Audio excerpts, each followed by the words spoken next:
Hello everyone, I'm Szu-Ping. I've been an English teacher for 10 years in Taipei First Girls High School, one of the most prestigious high schools in Taiwan. I'm happy and honored to share on the topic of cultivating citizenship through community service and to present my NPDL course, Beyond English, Community Service and Cross-Cultural Understanding. This course was conducted under the ministry-mandated English curriculum. Normally, all the subjects in the ministry-mandated framework are taught separately, but this NPDL course, by integrating the issue of community service, has helped students to make cross-disciplinary inquiry and exploration. So, how did the course get started? What role did community service play in the students' learning? It all has to do with the students' prior knowledge and interests.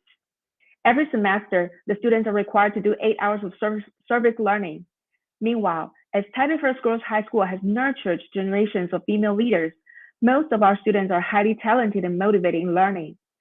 This is well illustrated in the first class of my NPDL course, when I asked my students to write down on sticky notes their expectations for the English course. More than half of the students expressed strong interest in learning about different cultures and values, discussing issues, and broadening their worldviews. Thus, the issue-based course took form. The course started out from the textbook article, The Day I Broke the Rules, and led students to study the idea of corporate social responsibility, empathy, and volunteerism.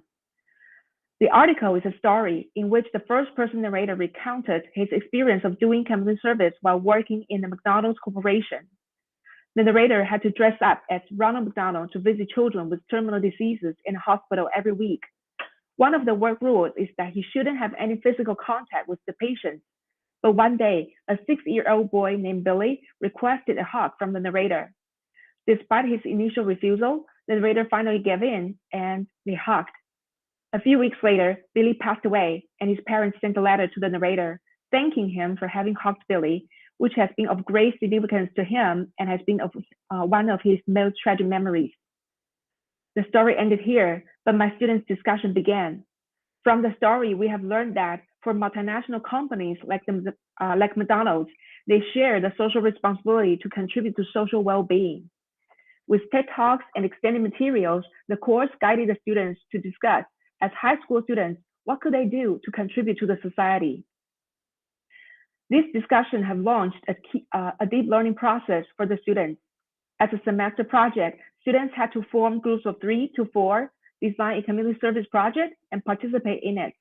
Then they had to make a video to give a report on their participation in community service.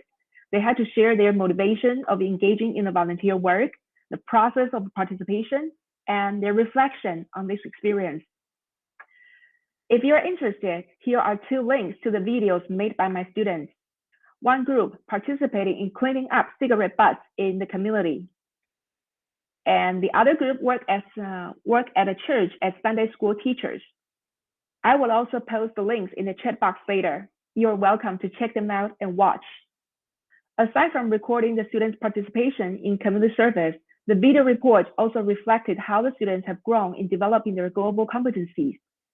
While the pre-assessment focused on students' collaboration and communication abilities, during the process of implementation, the course was found to be more related to citizenship and critical thinking. The 2 global competencies thus became the focus of the post-assessment. The course is intended to enhance students' understanding of diverse values and worldviews, to enable the students to grow genuine interest in human environmental sustainability, and to make connections and identify patterns. To achieve the goals, the course guided the students to interview the founder or other volunteers in an organization during participation. They learned to ask the question, why? Why are some people willing to devote their time and life to a cause? Why do they want to do it without personal gain? Either at a church or in a Buddhist organization, what do these volunteers believe in?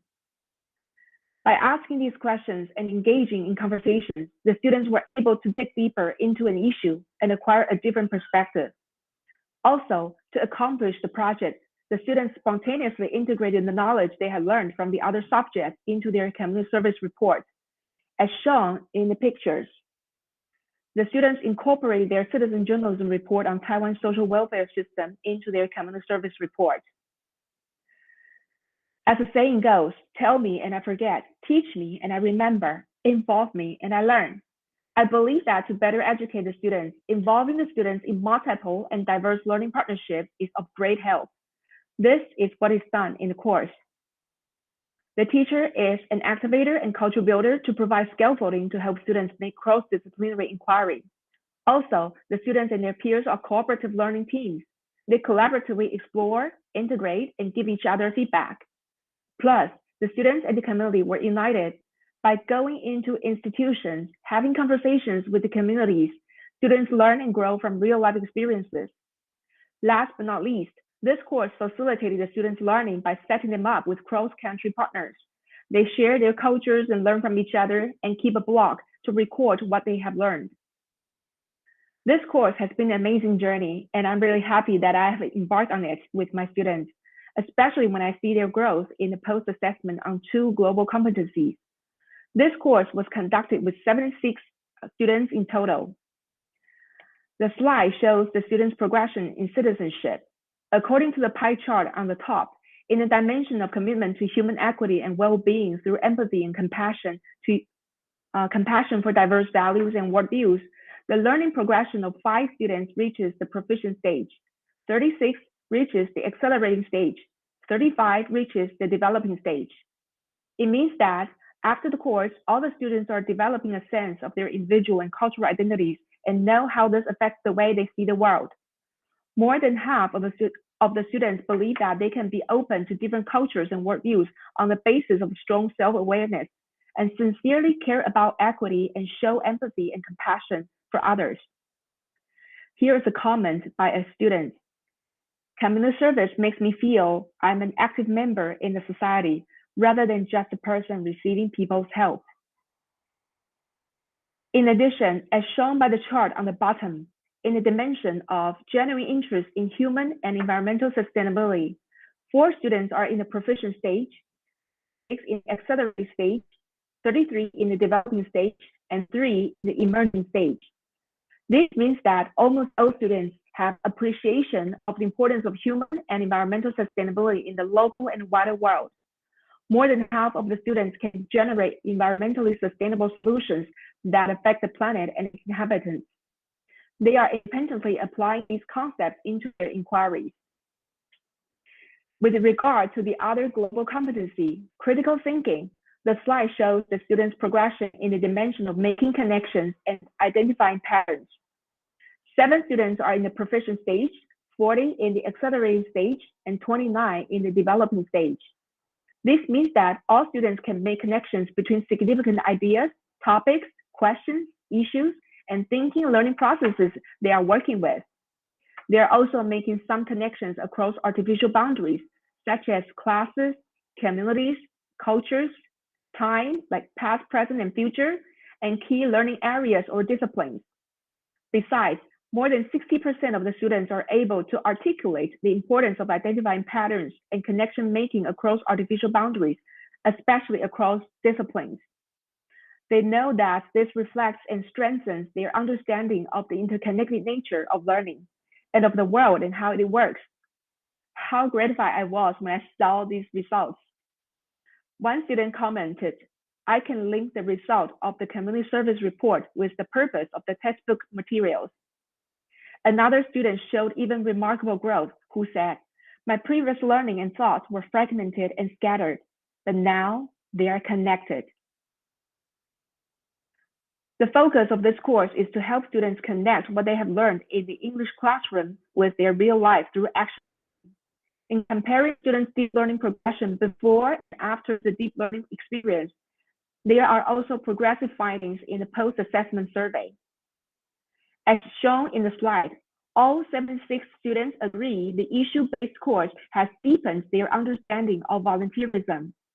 And 75 students said that they have a better understanding of the society they are living in because of their actual participation in community service. In terms of English proficiency, the post-assessment survey also shows satisfying results. When the students rated their improvement in English speaking, writing, and translation skills on a scale of 1 to 5, we can see that a large majority of students rated their improvements at 3 and above. This perfectly demonstrates that their English speaking, writing, and translation skills are improved. Before I wrap up my presentation, I'd like to share with you a couple of my students' reflections, which are extracted from their video reports. One student said, for her, in the past, volunteer work used to be involuntary, but now, after the course, she thinks differently. Another group of students who went to the Genesis Foundation that took care of patients in a vegetative state commented, most of the important things in the world have been accomplished by people who have kept on trying when there seemed to be no hope at all. And the last picture says, let change begin from participation. I was really touched when I saw the feedback in my students' growth. And I started to think that as an educator, together with every one of my students, I can be the change. We are the change. Thank you.